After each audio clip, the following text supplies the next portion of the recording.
बहुत देर से आप लोग हैं, ठंडा का समय है, बिल्कुल ठंडा हो गए। मैं ये नहीं पूछूंगा कि आप लोग गर्म है या ठंडा है, मुझे पता है कि आप लोग कैसे हैं। दोस्त, नाम संजीव है, बहुत सारे लोग को जानते ही होंगे। बिहार सुंदर सा जिला है सहरसा, वहाँ का रहने वाला हूँ। गाँव से चला था, एक सपना लेके चला था कि अमीर बनना है। अमीर बनने के चक्कर में दोस्त यहाँ आया और टीवी मैकेनिक बन गया। और जब टीवी मैकेनिक बना तो 12.5 साल तक टीवी मैकेनिक का काम करता रहा।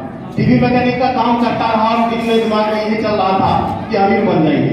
एक वो बताइए, कोई आदमी टीवी मैकेनिक का काम करके अमीर बना है क्या? कोई आदमी बना है क्या? तो मैं ये कैसे बनता?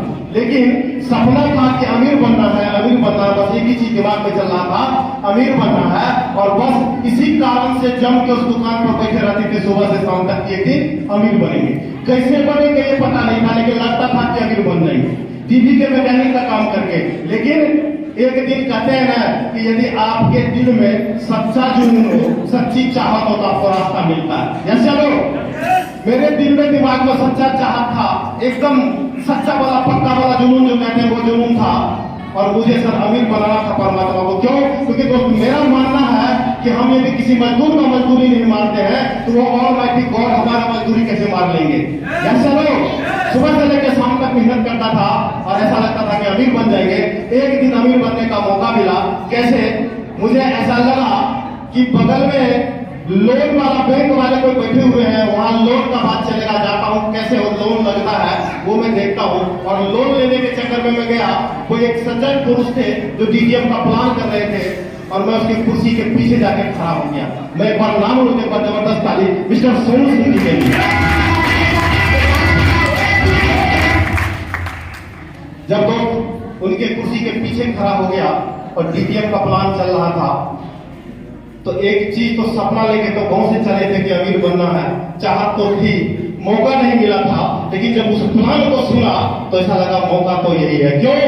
मुझे साहब इतना पढ़े लिखे नहीं थे, इतना पता नहीं था, ऐसा नहीं लग रहा था कि क्या होगा क्या नहीं होगा। कहीं पे भी एलोन वगैरह के बारे में बता रहे थे, हमें कुछ समझ में नहीं आया। लेकिन हमें एक चीज समझ में आया, क्या? जब वह पैसे के बारे में बताना शुरू किया और छठे लेवल के बारे में बताना शुरू किया तो एक बात समझ में आया कि बेटा संजीव, जिस दिन तू छठा लेवल ले लिया उस दिन यहाँ का लखपति बन जाएगा। पैसे के बारे में पता लगा, सर प्लान आगे चला। जब प्लान में 32 लाख का चेक दिखाया गया तो मुझे एक बात का पता लगा कि बेटा संजीव, जिस दिन तू यहाँ पे 32 लाख रुपए का चेक ले लेगा उस दिन तू अपने पापा से भी आगे निकल जाएगा, जो कि तेरे पापा टीचर है। अब तू पढ़ लिख के टीचर तो बन नहीं सकता। दोस्त, सिर्फ इतना सा सपना लेके मैं जीटीएम में आया था। और दोस्त, आज बड़े फख्र के साथ कहता हूँ कि ये 32 लाख का चेक आज से 2.5 साल पहले कंप्लीट कर दिया। उसके बाद वाला 40 लाख का चेक होता है, उसको भी डन कर दिया था।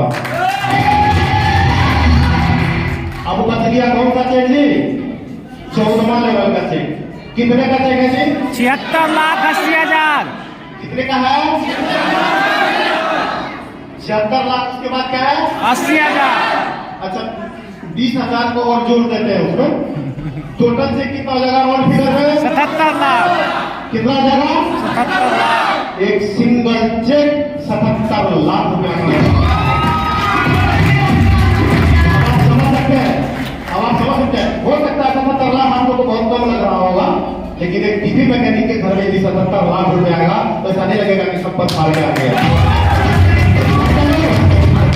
आया नहीं है? और दोस्त, ये 77 लाख रुपए का चेक, सिंगल चेक आने वाला है। मैं मानता हूं कि हम लोग मध्यवर्गीय परिवार में बड़ा सपना नहीं होता है, लेकिन क्या हम लोगों का इतना छोटा सा सपना नहीं होता है कि एक छोटा सा मकान हो, उसमें बढ़िया सा सीढ़ी गया हो, जिसमें मार्बल का फ्लोरिंग भी हो, मार्बल भी लगा हो, या चलो बढ़िया डबल बेड वाला कमरा हो, उसमें बढ़िया डनलप का गद्दा भी लगा हो, परिवार में जितने बच्चे हैं उसके लिए सेपरेट कमरा हो और एसी भी लगा हो। किसका सपना नहीं होता ये बताइए? सबका होता है ना? पक्का है? यस। और बच्चा पढ़ाई लिखाई वाला हो तो बेस्ट से बेस्ट स्कूल में पढ़ना भी चाहिए। यस या नो? बहुत बड़ी लग्जरी गाड़ी नहीं, एक सिंपल साधारण सी 4 व्हीलर जरूर चाहिए। ऐसा सपना होता है कि नहीं होता है? यस। यस या नो? यस। दोस्त, कुछ भी नहीं, हमने एक संकल्प किया था, हमने एक निर्णय लिया था, हमने अपने आप से एक वादा किया था कि मुझे डीटीएम करना है। और डीटीएम में मैंने कोई बड़ा काम नहीं किया सर, डीटीएम तो बहुत आदमी करते हैं। मैंने डीटीएम किया, पैसे लगाकर मान लो 6,000 रुपया। कितना लगा? 6,000। मैंने कोई बहुत बड़ा निर्णय नहीं लिया, मैंने कोई बहुत बड़ा नहीं सोचा। 6,000 रुपया लगा के मैंने कोई बहुत बड़ा पहाड़ नहीं तोड़ दिया। मेरी बात को समझ पा रहे हैं? कोई डॉक्टर बन जाए तो बहुत बड़ी बात है, ऐसा नहीं हो। लेकिन कोई 6,000 रुपया लगा के डीटीएम कर ले तो कौन सी बड़ी बात है? कोई बड़ी बात नहीं है ना। मैंने साहब डीटीएम करने का एक निश्चय किया, एक निर्णय किया, और उस निर्णय पर मैं चलता रहा। क्या? सिर्फ हमको अकाई बेरी, एलोवेरा, जो भी हमारा प्रोडक्ट है और ब्रासलेट, उसका प्रचार करना है और लोगों के साथ बातचीत करते रहना है और लगातार करते रहना। एक छोटा सा आदत जिसको आप लोग सिंपल भाषा में प्लान कहते हैं। क्या कहते हैं? प्लान कहते हैं। Sir plan plan plan plan plan करता रहा। आज लगभग 15 साल होने वाला है और 15 साल में आपका भाई लगभग 2 करोड़ रुपया कमा चुका है। अब आप सोच के देखिए, एक छोटा सा, मत बताइए, एक छोटा सा काम क्या किया था? प्लान किया। क्या किया? प्लान किया। और प्लान करके यहां तक पहुंच गया। लेकिन मैं लगातार 15 साल से करता हूं साहब, मैंने बीच में गैप नहीं किया। क्या साहब? मैंने बीच में गैप नहीं किया। आप लोग जानते हो कि एक साधु थे, महात्मा थे, क्या नाम था सर उनका? वो मेनका और वसीला में उसका तपस्या, विश्वामित्र जी तपस्या कर रहे थे। उन्होंने भगवान को कहा कि हम नया स्वर्ग बना देंगे, और नया स्वर्ग बनाने के लिए तपस्या कर रहे थे और सच में नया स्वर्ग बना रहे थे। लेकिन उनका तपस्या बीच में आके मेनका और वसी बंद कर दी क्योंकि उनका आंख खुल गया। यस सर, आप लोगों का भी बीच में आंख खुलता रहता है। डीटीएम करते हैं, बहुत अच्छा क्लोजिंग आता है, बीच में कोई शादी आ जाता है। यस सर, बीच में कोई घरेलू काम आ जाता है। तो ये नहीं कहना कि मत करो, अपने समय को मैनेज करो, कम से कम समय वहां लगाओ और ज्यादा समय अपनी जिंदगी को दो, क्योंकि दोस्त जिंदगी तो सिर्फ 2 पल की होती है। यस सर, यदि आपके पास जिंदगी है और आपके गोद में पैसे है तो ऐसे शादी बहुत अटेंड करोगे आप। यस सर, ऐसे फंक्शन बहुत अटेंड करोगे आप। लेकिन लीडर बनने के लिए, लीडर बनाने के लिए कुछ चंद वक्त होते हैं आपके पास। यस सर, बहुत सारे लोग कंफर्ट जोन में भी होते हैं। कंफर्ट जोन का मतलब समझते हो? नौकरी भी किया, डीटीएम भी किया, ज्यादा नौकरी किया, थोड़ा डीटीएम किया, नहीं मिलेगा सफलता। आपको सोचना पड़ेगा अपनी जिंदगी के लिए। मैंने उस वक्त छोड़ दिया था अपने दुकान को जब मेरे पास सफिशिएंट फंड नहीं था। क्यों? जब तक पूछने में आग नहीं लगेगा तब तक आप सू करके कभी नहीं जाओगे। मेरी बात को समझ पा रहे हो? जब तक पूछने में आग नहीं लगेगा तब तक सू करके नहीं जाओगे। एक राजा का सम्मेलन हो रहा था, बहुत प्रतापी राजा वहां पे इकट्ठा हुए। उसमें से क्या हुआ? एक राजा, 2 राजा बहुत फास्ट फ्रेंड थे। एक राजा ने दूसरे राजा को 2 बाज, जानते हो ना बाज, ईगल जानते हो ना? क्या बोलते हैं बाज को सर? बाजी बोलते हैं ना। 2 बाज का बच्चा गिफ्ट दिया। क्या दिया था? 2 बाज का बच्चा दिया गिफ्ट में, और बहुत बढ़िया औसम वो उसका क्वालिटी था, जिसको कहते हैं नस्ल का था। उस राजा को बाज बहुत पसंद था जिसको गिफ्ट में दिया था। उसने क्या किया? जो उसके राजा का सबसे बेस्ट मेंटर था, जो सबसे बेस्ट प्रशिक्षक था, उसको उस बाज के लिए रिक्रूट किया। धीरे धीरे बाज वो बड़ा हुआ, खूब बढ़िया उड़ान उड़ता था आकाश में, खूब ऊंचाई पे उड़ता था। और क्या हुआ? एक दिन राजा ने जब वो बाज पूरी तरह से जवान हो गया तो राजा अपने पूरे राज्य का सम्मेलन लगाया। सारे ज्ञानी विज्ञानी और दूसरे देश के भी राजा को बुलाया कि हमारे बाज का उड़ान देखने आओ, क्योंकि दुनिया में सबसे बेस्ट नस्ल का बाज है। दोनों बाज को उड़ाया गया, दोनों आकाश की ऊंचाई में उड़ा। एक बाज बहुत ऊंचाई में उड़ गया और दूसरा बाज आके एक डाल पे आके बैठ गया। उसका ट्रेनर बार बार उसको उड़ाता था और बार बार आके वो बैठ जाता था। राजा को बड़ी बेइज्जती फील हो रही थी, बहुत ग्लानि फील हुआ। राजा उस ट्रेनर को बुलाया और कहने लगा, भाई दोनों बाज को एक ही जैसा शिक्षा मिला, एक ही नस्ल का है, एक ही आओ हवा में एक ही जैसा सब कुछ मिला, लेकिन एक आकाश के ऊंचाई में उड़ान भर रहा है, एक क्यों बार बार आके डाली पे बैठ रहा है। ट्रेनर कहने लगा राजा को, महाराज हमने बहुत प्रयास कर लिया लेकिन ये कुछ ऊंचाई पर उड़ता है, उसके बाद आके वो डाली पे आके बैठ जाता है। अब क्या करें? राजा ने देश विदेश में सबको ये खबर करवा दिया कि जो इस बाज को प्रशिक्षित कर देगा, आकाश में उड़ा देगा, उसको मुंह मांगा इनाम दिया जाएगा। मुंह मांगा इनाम के चक्कर में सारे लोग आए, किसी से भी वो बाज नहीं उड़ पाया। एक दिन वो ट्रेनर उस राजा को बुलाया, बोला महाराज आइए और देखिए, और देखा कि बाज वो बाज भी बहुत आकाश की ऊंचाई में उड़ रहा है। राजा ने ट्रेनर से पूछा कि ये चमत्कार कैसे हुआ। राजा एक बुजुर्ग आदमी को पकड़ के लाए, वो ट्रेनर उस बुजुर्ग आदमी को पकड़ के राजा के सामने लाया, बोला महाराज यही है वो ट्रेनर जो इस बाज को आकाश की ऊंचाई में उड़ा दिया। बोला क्या किया आपने? बोला महाराज बड़ी सिंपल सा काम किया हमने। क्या बोला?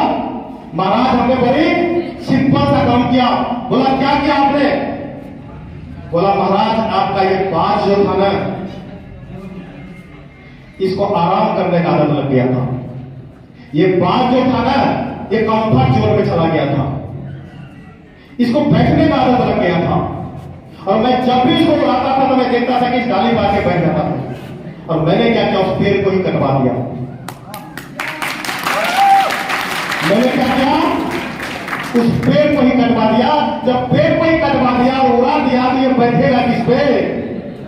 यस चलो, अब इसके पास कोई ऑप्शन नहीं है। यदि उड़ गया तो इसको उड़ता ही रहना पड़ेगा, बस बैठने का तो कोई रास्ता बचा ही नहीं है। दोस्त यदि सफलता चाहिए, मैं 15 साल के अनुभव की बात बता रहा हूं आपको, यदि सफलता चाहिए तो डाली को काटना पड़ेगा।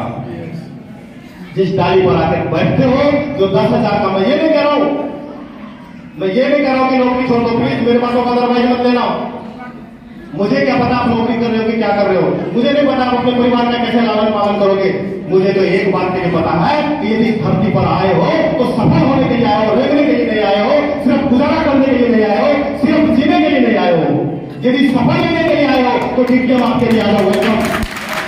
यदि सच में सफलता चाहिए आपको, यदि सच में जीवन बनना चाहते हो आप, यदि सच में गोवा जाना है आपको, यदि सच में विदेश जाना है आपको, यदि सच में आपको भी यहाँ पर 77 लाख रुपए का सिंगल चेक चाहिए, तो मैं कहूँगा डाली को काटना पड़ेगा। लोग बिना काटे आप यहाँ तक पहुंच नहीं सकते हो। क्यों?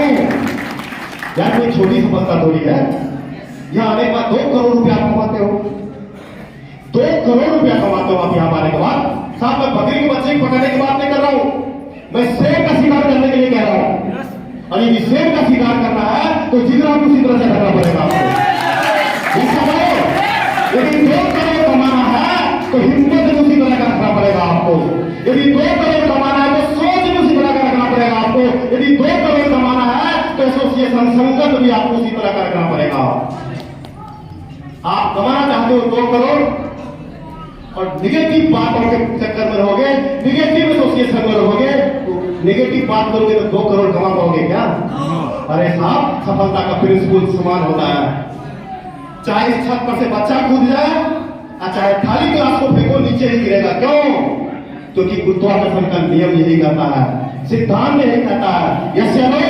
सफलता का सिद्धांत यही कहता है कि यदि 15,000 कमाना है तो सुबह से लेकर शाम तक फैक्ट्री में काम करो। यस या नो?